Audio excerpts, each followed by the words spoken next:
ยนหมุนเวียนมางานกีฬาแห่งชาติประจำปี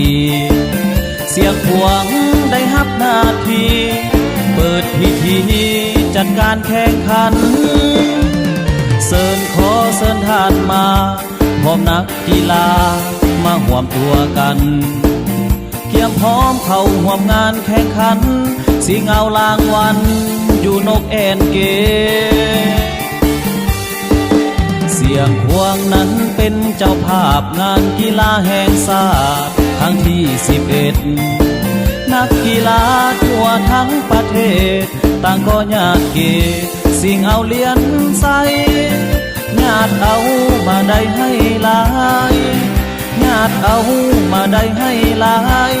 ให้ได้กายเป็นเจ้าเหรียญคำ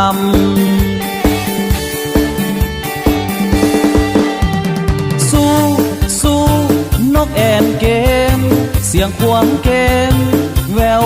ทุกคำเฮียข้างขอบสนามพวกเขาตั้งใจรอเสีย